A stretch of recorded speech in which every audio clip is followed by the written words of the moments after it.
सुन सकते हैं सर?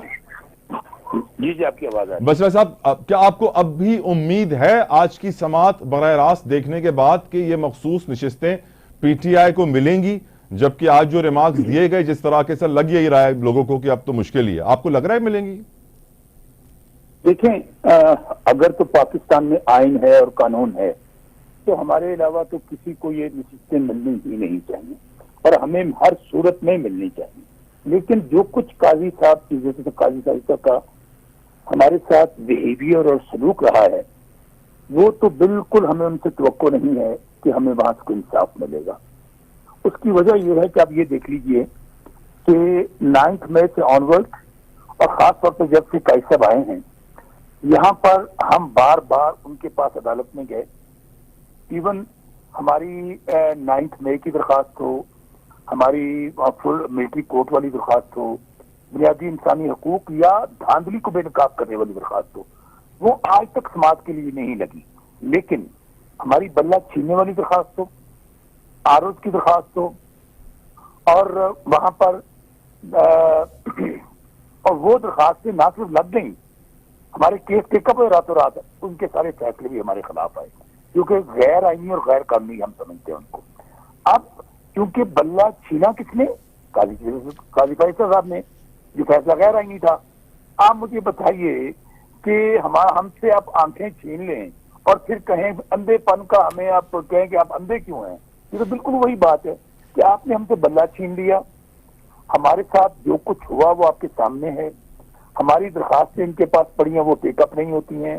धांधली छिपाने वाली दरखास्त जो है वो वो लगती है, आज से हफ्ता पहले दायर होती है ट्रिब्यूनल वाली, वो एक हफ्ते बाद लग जाती है। तो ये सारी चीजें जब मैं देखता हूँ और फिर उनका बिहेवियर देखता हूँ हमारी पार्टी के साथ, जो कुछ इस वक्त पाकिस्तान में बुनियादी इंसानी हकूक का जनाजा निकाल दिया गया है, जिस तरह इमरान खान साहब जो कि पाबंदे सलासल हैं और हमारी माएँ बहनें बेटियां 1 साल के पाबंदे सलासल हैं, तो चीफ जस्टिस काजी फैसला साहब को इनका नोटिस लेना चाहिए था। अगर वो नोटिस नहीं ले रहे, फैसले भी हमारे खिलाफ आ रहे हैं, तो उसके बाद हमें क्या तवक्को हो सकती है? राइट बसरा साहब, बिल्कुल आप सही कह रहे हैं। बसरा साहब, नोटिस तो लियाकत अली खान के कातिल को जब हमारे टैक्स पेयर के पैसों से पेंशन मिल रही थी तो उस वक्त भी लेना चाहिए था। फातिमा जिन्ना के साथ जो मिस्टीरियस डेथ हुई उनकी, उसके ऊपर भी लेना चाहिए था। जुल्फिकार अली भुट्टो के साथ जो हुआ उसके ऊपर भी लेना चाहिए था। जो इस मुल्क के साथ 76 साल तारीख में हुआ है ना सर, नोटिस तो बहुत सारे बनते हैं। आज ऑनरेबल जज ने भी कह दिया बसरा साहब, फातिमा जिन्ना से अब तक इलेक्शंस हैव बीन रॉब्ड, यानी इलेक्शंस चोरी हुए हैं, कंट्रोल हुए हैं, मनूवर हुए हैं। सर, पाकिस्तान में जमहूरियत है? क्योंकि मुझे तो यही लग रहा है सर आज के रिमार्क सुनने के बाद कि फातिमा जिन्ना से अब तक नाम नेहाद जमहूरियत रही है। कहने को जमहूरियत है, होता ताकत में वही है जो हमेशा रहता है। आपने दरिया को कूजे में बंद कर दिया है। बिल्कुल आपने सही कहा। अगर यही हमारी पाकिस्तान में रूल ऑफ लॉ होता, आइन और कानून पे अमल होता, अदालतें काम कर रही होती, तो आज दुनिया के अंदर हमारा 137वां नंबर ना होता। अगर हमारी अदालतें इंसाफ दे रही होती तो आप लियाकत अली खान से शुरू में ऑनवर्ड इस तरह लोगों के ना जुडिशियल मर्डर होते, ना लोगों के जब कत्ल होने के बाद उनका कुछ श्राप मिलता। जो कुछ फातिमा जिन्ना के साथ हुआ और जो कुछ मैं ऑनवर्ड मैं कह रहा हूँ हुआ, शीख जुल्फिकार अली भुट्टो की आपने मिसाल दी, बाद में आज 40 साल बाद कह रहे हैं वही जजेस कि वो एक जुडिशियल मर्डर था, वो फैसला सही नहीं था। यही तो बदकिस्मती है कि पाकिस्तान में जो हमारा अदालती निज़ाम है हमेशा एस्टेब्लिशमेंट की ज़ेरे साया रहा। वो जो एस्टेब्लिशमेंट ने चाहा जस्टिस मुनीर से लेकर ऑनवर्ड आप देख ले, मुझे तो कोई फर्क नजर नहीं आता। आज देखें, बात तब्दीली ये आई कि अल्टीमेटली जजेस खड़े हो गए रूल ऑफ लॉ के लिए। लेकिन आगे से जब उन्होंने अपनी जजेस ने लेटर लिखा, काजी साहब बार बार क्या कह रहे थे, मेरे दौर के अंदर तो कोई मुदाखलत नहीं हो रही है, बिल्कुल आइन और कानून के मुताबिक जा रहा है। 6 जजेस ने लेटर क्या लिखते हैं कि हमें डराया जा रहा है, धमकाया जा रहा है, हमारे रिश्तेदारों को अगवा करके करंट लगाए जा रहे हैं और हमारे घरों के अंदर कैमरे लगाए जा रहे हैं। और दूसरी बात, आज से 10 दिन पहले देख लीजिए कि 9 मई हम बहुत सुनते थे, एटीसी कोर्ट के जज हैं मोहम्मद अब्बास साहब, उन्होंने लेटर लिख दिया chief justice Lahore high court को कि ये मुझे धमकाया जा रहा है कि फैसले बदले। जस्टिस मलिक शहजाद अहमद खान साहब, सुनिएगा ये तो सब, एक मिनट।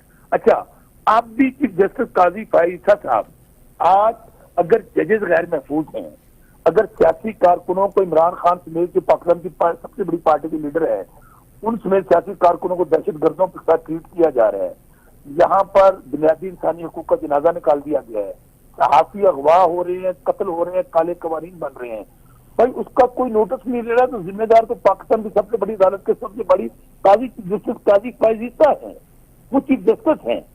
अगर वो नोटिस अपने जजों को जवाब नहीं दे पा रहे तो मैं कौन होता हूँ? मेरे खिलाफ तो इस वक्त पूरा निजाम है। लेकिन सर कुछ अच्छी खबरें भी हैं बसरा साहब। फॉर एग्जांपल, इलेक्शन कमीशन का ट्राइब्यूनल तब्दील करने का जो फैसला था उसको अदालत ने मुअत्तल कर दिया। हम ये भी जानते हैं कि सर सुप्रीम कोर्ट की जो स्ट्रेंथ थी वो आज 14 से 17 जजों पे वापस से आ गई है। जस्टिस मलिक शहजाद अहमद खान जो चीफ जस्टिस थे लाहौर हाई कोर्ट के, वो सुप्रीम कोर्ट के जज बन गए हैं। जो चीफ जस्टिस थे सिंध हाई कोर्ट के जस्टिस अकील अहमद अब्बासी साहब, वो सुप्रीम कोर्ट के जज बन गए हैं। और लाहौर हाई कोर्ट के एक और शाहिद बिलाल हसन साहब, वो भी ऑनरेबल जस्टिस जो हैं वो जज बन गए हैं सुप्रीम कोर्ट के। तो अच्छी खबरें भी आ रही हैं। आई थिंक उम्मीद की किरण है अभी भी सर। यहाँ पर भी देख लें, जो आपने मिसाल दी अभी कि शहजाद मलिक साहब जो chief justice Lahore high court थे, उनका कसूर ही ये था कि वो रूल ऑफ लॉ के लिए खड़े हो गए। उन्होंने कहा कि बिल्कुल मैं वो करूंगा जो आईन और कानून कहते हैं। उनको फौरी तौर पे उनको सुप्रीम कोर्ट बुला लिया गया। कहाँ गया सीनियरिटी का कानून? क्या चीफ जस्टिस अमर फारूक साहब जो थे उनको नहीं बुलाया जाना चाहिए था? सुप्रीम कोर्ट नहीं बुलाया गया मेरे भाई। और ये मुझे अभी तक याद है जब चीफ जस्टिस काजी फाइसा साहब खुद चीफ जस्टिस नहीं थे, वो लेटर लिखते थे चीफ जस्टिस साहब को कि आप सीनियरिटी का रूल अपनाएं। यहाँ पे भी मेरे भाई वो काम नहीं हुआ। दूसरी बात मैं अभी भी बताऊं आपको कि हमें उम्मीद अल्टीमेटली अदालतों से है। हमने कोई सुप्रीम कोर्ट पर ना तो नून लीग की तरह हमला करना है, ना ही हमने जजेस खरीदने हैं पोटा जाकर और रफीक चारण की तरह। लेकिन बदकिस्मती से आप ये देखें कि जब ये ट्रिब्यूनल वाली आपने बात की है, क्या हो रहा है कि इलेक्शन कमीशन जो हमारा मुल्जम है वो क्या कह रहे हैं कि हाई कोर्ट जो है वो जजेस जो है वो केस ना सुने, और वो रातों रात सैयद यूसुफ रजा गिलानी साहब जो खुद जिनके खिलाफ पिटीशन मौजूदा ट्रिब्यूनल में, वो ऑर्डिनेंस दे देते हैं। तो अभी भी रोड़े अटकाए जा रहे हैं किसी सूरत। आज बात सुन लें, जो ट्रिब्यूनल अभी बन गए हैं पंजाब में, मैं आपको बात बता रहा हूँ, ओवरऑल पाकिस्तान में, अगर इनको काम करने दिया जाए तो 2 महीने बाद ये हुकूमत खत्म हो जाएगी पंजाब की और मरकज की। लेकिन ये किसी तौर पर फॉर्म 45, 46, 47 नहीं देंगे। खा इन्हें हुकूमत एमरजेंसी लगानी पड़े, खा जजों पे हमला करना पड़े, जजेस तब्दील करवाने पड़े, क्योंकि चीफ जस्टिस काजी फाइज साहब के पास पिटीशन तो आ गई है कि जो ट्रिब्यूनल के जजेस लगे उनको चेंज किया जाए पंजाब में, और वो उन्होंने 5 बेंच के लिए रख लिया। वो इस अगले हफ्ते, उससे अगले हफ्ते लग जाएगी, क्योंकि उनके पास सारे के सारे लोग फ्रॉड से जीते हैं। फॉर्म 47 बना के जितवाया गया। ये इसको कोई शौकत बसराज और से बात कर रहा है, मेरा हल्का भावल नगर है, हरुणाबाद फोडाबाद से मेरे से साबिक कामर डिक्टेटर जनरल जियाउल हक का बेटा 50,000 वोटों से हारा हुआ है, 3रे नंबर पर था, उसको नोटिफिकेशन दे दिया वहां पे। मैं किसकी बात बताऊं भाई? यहाँ पर बात में फिर वही कह रहा हूं, अगर रूल ऑफ लॉ हो तो ये जो पाकिस्तान में इस वक्त जंगल का कानून है 76 साल से, बिल्कुल आपने सही कहा, हम दायरों में घूम रहे हैं। आपके साथ इंडिया है, हमारे साथ आजाद हुआ था। 1 अरब 60 करोड़ का मुल्क है, ईवीएम पे इलेक्शन होता है, एक आदमी उंगली नहीं उठाता, 1 अरब वोटर है उनका। आप यहाँ पे देख लें सर, आप यहाँ से देखेंगे 71 में बांग्लादेश आजाद हुआ था, हमसे आगे निकल गया। हाँ बिल्कुल सही कह रहे हैं आप, बिल्कुल सही कह रहे हैं। और मैं बात बताऊं, अभी भी ये जो इलेक्शन 2024 वाला हुआ है, इससे तो बदतरीन धांधली शायद तारीख में नहीं हुई। एक बार हुई थी 1971 में, जब शेख मुजीबुर रहमान को उसकी काफी सीटें थी, भुट्टो की 80 सीटें थी, वहां भी वही हुआ जो आज 2024 में हो रहा है। और उसके नतीजे में जब 97 में क्या हुआ, बांग्लादेश के साथ